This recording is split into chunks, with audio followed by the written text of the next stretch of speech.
You're listening to The Philosopher's Note on the Success Principles. More wisdom in less time. Hi, this is Brian. Welcome to the Philosopher's Notes on the Success Principles by Jack Canfield. Quote, "You may also discover that you're already familiar with some of the principles here. That's great. But ask yourself, am I currently practicing them? If not, make a commitment to put them into action now. Remember, the principles only work if you work the principles." End quote. That's Jack Canfield from the Success Principles. You probably know Jack Canfield as the creator of the Chicken Soup for the Soul series, or maybe you caught him on The Secret. He's been living these success principles for the last several decades, and his life is a demonstration of their power. And I've got to say, there's so much mojo in this book. It's kind of funny to do a philosopher's notes on it because it's essentially one really big idea after another. In fact, I could probably write at least 50 notes on these success principles, but that'd kind of defeat the purpose of these notes, so I'll trust you'll enjoy, and if you're feeling it, I highly recommend you get the book. I first listened to it and then read it on my Kindle. Both ways rock. We'll start with the most important factor to your success, doing your own push-ups, of course. Do your own push-ups. Quote, as motivational philosopher Jim Rohn has so aptly put it, you can't hire someone else to do your push-ups for you. You must do them yourself if you are to get any value out of them. Whether it's exercising, stretching, meditating, reading, studying, learning a new language, creating a mastermind group, setting measurable goals, visualizing success, repeating affirmations, or practicing a new skill, you are going to have to do it. No one else can do these things for you. I will give you the roadmap, but you will have to drive the car. I will teach you the principles, but you will have to apply them. If you choose to put in the effort, I promise you the rewards will be well worth it. End quote. That's genius. You can't hire someone else to do your push-ups for you. Are you doing your own push-ups? What do you know you need to be doing that you're not currently doing? Let's top 5 that one. In the PDF, I've got 1, 2, 3, 4, 5, and some lines to jot them down. What are 5 things you know you need to be doing that you're not currently doing? Those are your push-ups. Identify them. Get on it. The next big idea, principle number 1, take 100% responsibility. Quote, it is time to stop looking outside yourself for the answers to why you haven't created the life and results you want. For it's you who creates the quality of the life you lead and the results you produce. You, no one else. To achieve major success in life, to achieve those things that are most important to you, you must assume 100% responsibility for your life. Nothing less will do. End quote. I love this principle. It's Covey's habit number 1, be proactive, of the 7 habits of highly effective people. You can see the notes on that. And it's the cornerstone of the wisdom of all great teachers, from east to west, classic to modern, philosophers to gurus to psychologists. Canfield shares a really cool formula to help us get the idea. E plus R equals O. The event plus our response equals the outcome. E plus R equals O. So an event happens. Sweet. The event is, in itself, neutral. To get all fancy pants Buddhist about it, the event is empty. It has no meaning in and of itself. It's empty of meaning. Anyway, the event happens. We respond. We always have a choice as to how we respond. And it's always our response mixed with the event that determines the outcome. Now, when peeps are playing in victim mode, they think the equation goes E equals O. Something happens, and then there's an outcome. Event equals outcome. Stimulus, response. Reactivity rather than proactivity. Victim versus creator. Less than 100% responsibility versus 100% responsibility. Those of us committed to success, however, know it's our response that determines the outcome. In short, we need to take 100% responsibility for our lives. Canfield shares a great story to bring home his point. After the earthquake in 1994 in Los Angeles, and I happened to be there, and I vividly remember being essentially thrown out of my bed in Westwood where I was attending UCLA. After this earthquake, one of the major freeways took a beating. Some news reporters were knocking on commuters' windows asking them what they thought. The first person was all angry and pissy and complaining about the fires and the floods and the earthquakes and how much he hated California. Yada, yada, Crimea River, yah. The second person was beamingly happy and said she left for work at 5 a.m. to do her best to get to work on time, and, knowing there'd be delays, she brought some Spanish language learning tapes, plus a book and a lunch and a full thermos. Life was good. Event plus response equals outcome, right? It wasn't event equals outcome. Same event, two different responses, two different outcomes. How are you responding to the events in your life? It's the only important question, right? If you want more success, happiness, joy, health, creativity, mojo, love, wealth, and all that is good in the world, you've got to pay attention to principle number 1. Take 100% responsibility for your life. And make it a game. Don't take it too seriously. Have fun with it. See how you can create better and better outcomes by more and more consciously choosing your responses to the events in your life starting today. Brings us to principle number 2. Be clear why you're here.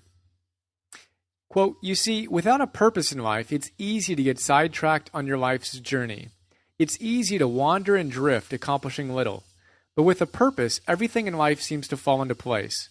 To be on purpose means you're doing what you love to do, doing what you're good at, and accomplishing what's important to you. When you truly are on purpose, the people, resources, and opportunities you need naturally gravitate toward you. The world benefits too, because when you act in alignment with your true life purpose, all of your actions automatically serve others. End quote. Beautiful. Again, everyone talks about the importance of finding our purpose. That's probably why it's principle number 2. And we talk about it in nearly every one of these notes. The question, of course, is, how do I discover my purpose? Canfield goes off on this, starting with the fact that our guidance system will let us know if we're on target or not by how good we feel doing what we're doing. Think Joseph Campbell's Follow Your Bliss and Abraham Hicks's emotional guidance system here. He also provides, and you can see the notes on those, he also provides some cool exercises. Here's a quick look at one of the really cool ones. He starts with this, and in the PDF you can see how I've outlined this to help you write it down. So if you haven't downloaded it and printed it out, you might dig that. Number 1, list 2 of your unique personal qualities. My example would be enthusiasm and optimism. How about you? What are 2 unique personal qualities? Press pause if you need to think about it and get clear on that. In the PDF, you can write them down in the space I provide. Now, number 2, list 1 or 2 ways you enjoy expressing those qualities when interacting with others. My example of how I use enthusiasm and optimism, I like to inspire and empower people. How about you? How do you like to use your 2 qualities when you're interacting with other people? List 1 or 2 ways that you use those 2 qualities. Then the third thing is, assume the world is perfect right now. What does this world look like? How is everyone interacting with everyone else? What does it feel like? Write your answer as a statement in the present tense, describing the ultimate condition, the perfect world as you see it and feel it. Remember, a perfect world is a fun place to be. So think about that. You may want to press pause and rewind, actually, and listen to that one again. My example is, in a perfect world, everyone is joyfully living their greatest lives, celebrating every moment as they give their greatest gifts in greatest service to the world. How about you? Number 4, combine the 3 prior subdivisions of this paragraph into a single statement. Right? So you take your top 2 unique personal qualities, how you express those, and what your perfect world looks like, and then you put them into one paragraph. It's a pretty cool thing. One simple statement. My example would be, my purpose is to use my enthusiasm and optimism to inspire and empower others to joyfully live their greatest lives, celebrating every moment as they give their greatest gifts in greatest service to the world. Got it? Awesome. Now write it down and read it at least once a day and align your life to live in integrity with that purpose. Pretty cool stuff. Check out the PDF. There's a really helpful way, I think, for you to capture this. I think you'll dig it. So there you go. Principle number 2, be clear why you're here. Next big idea is make an I want list. Quote, one of the easiest ways to begin clarifying what you truly want is to make a list of 30 things you want to do, 30 things you want to have, and 30 things you want to be before you die. This is a great way to get the ball rolling." End quote. That great exercise is from a section talking about the fact that we've got to know what we want in life if we have any chance of getting it. As Ben Stein says, the indispensable first step to getting the things you want out of life is this: decide what you want. So what do you want? Everything goes perfectly in your life. What's it look like? If you're like most people, you kind of sputter on that question. I know I have and still do at times. Why is that? One of the main reasons is that we spend nearly all of our time simply responding to the day-to-day challenges of our world and very little time reflecting on what we really want. So make yourself an I want list, will you? I just did it. The process rocks. 30 things you want to do, be, and have in your life. Get on that. The next big idea, it's all about attitude. Quote, when baseball great Ty Cobb was 70, a reporter asked him, "What do you think you'd hit if you were playing these days?" Cobb, who had a lifetime batting average of .367, said, "About 290, maybe 300. The reporter replied, "That's because of the travel, the night games, the artificial turf, and all the new pitches like the slider, right?" "No," said Cobb, "it's because I'm 70. Now that's believing in yourself. End quote. No, it's because I'm 70. That's amazing. As Henry Ford said, whether you think you can or you think you can't, you're right. It's all about attitude. So what do you really want in your life as per that list you just made? Do you think you can have it? Whether you think you can or you think you can't, you're right. All right, that leads us to the next big idea. 18-40-60. Quote, I like Dr. Daniel Amen's 18-40-60 rule. When you're 18, you worry about what everybody is thinking of you. When you're 40, you don't give a darn what anybody thinks of you. When you're 60, you realize nobody's been thinking about you at all. Surprise, surprise, most of the time, nobody's thinking about you at all. They are too busy worrying about their own lives. And if they are thinking about you at all, they are wondering what you are thinking about them. People think about themselves, not you. Think about it. All the time you are wasting worrying about what other people think about your ideas, your goals, your clothes, your hair, and your home could all be better spent on thinking about and doing the things that will achieve your goals. End quote. That's funny. And so true, huh?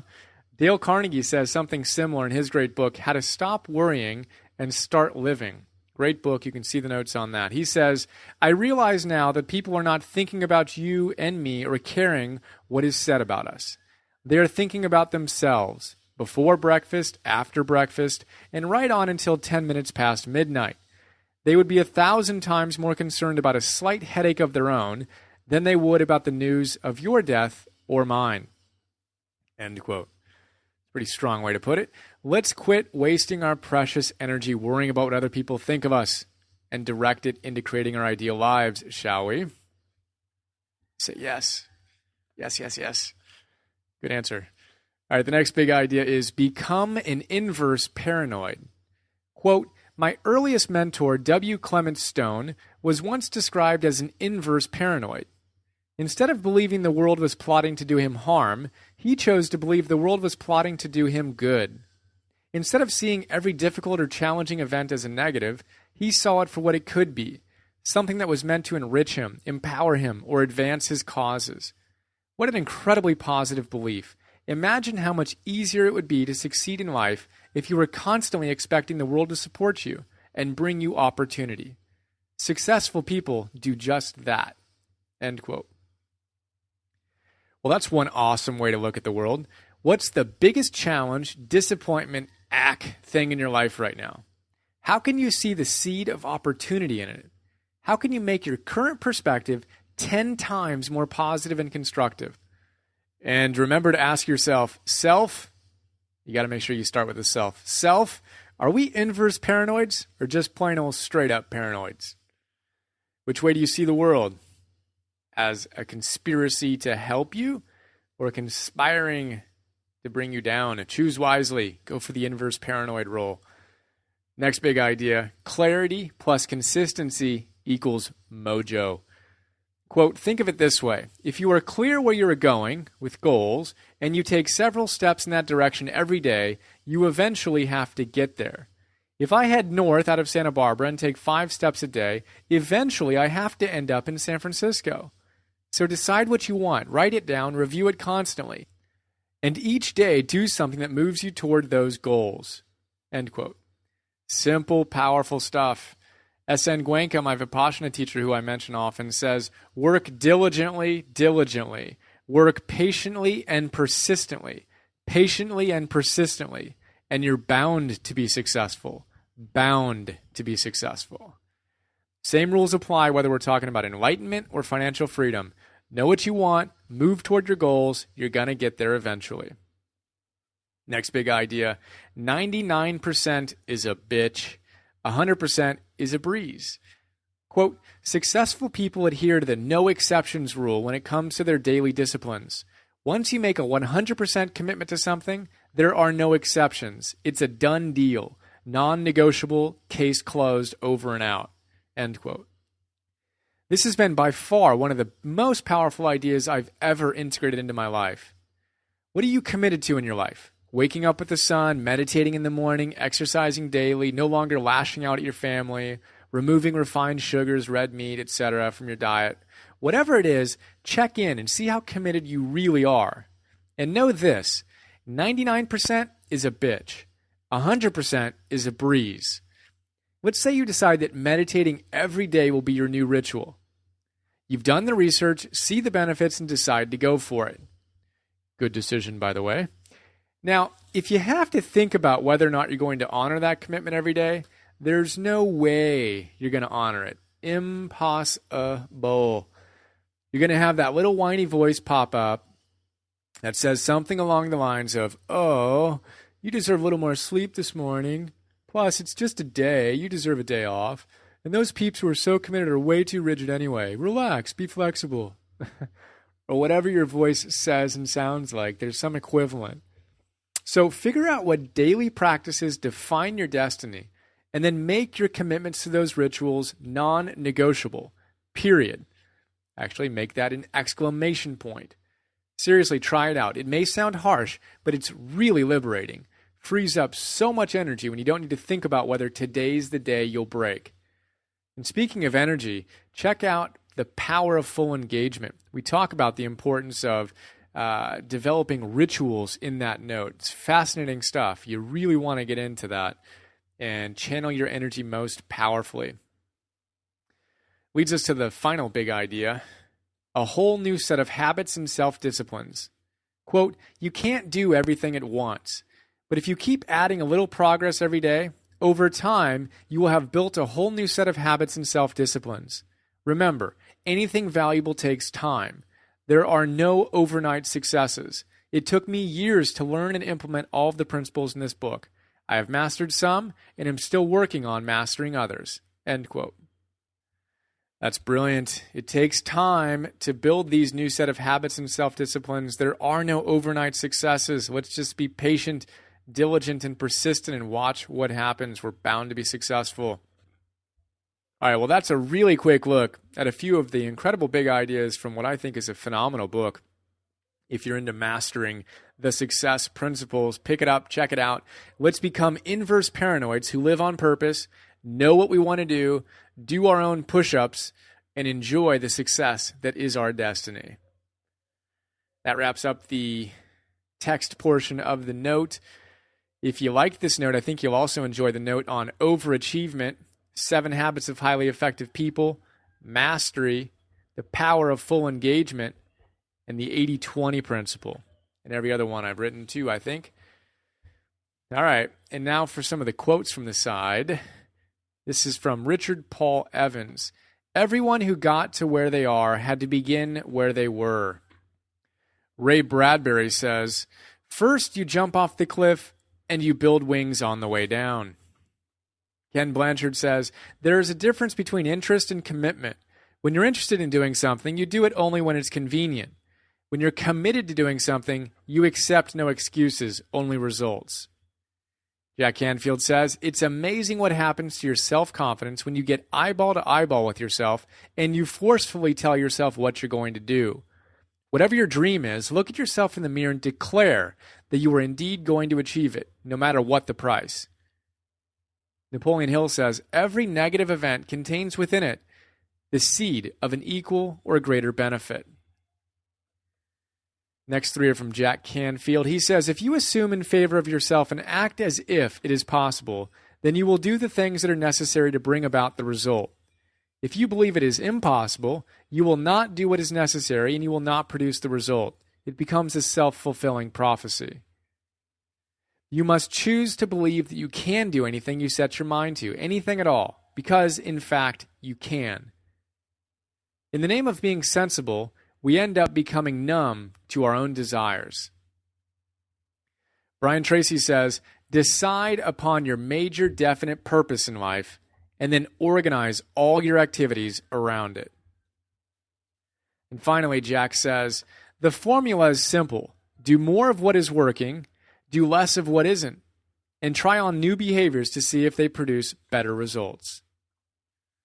Well, there you go. That's a really quick look at the success principles, at least a few of the big ideas from the great book by Jack Canfield. I hope you enjoyed. And pick up the book if you felt it. And I look forward to sharing more with you soon. Trust you're doing great. Have an awesome day.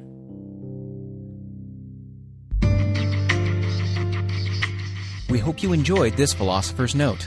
Please go to www.philosophersnotes.com to download more.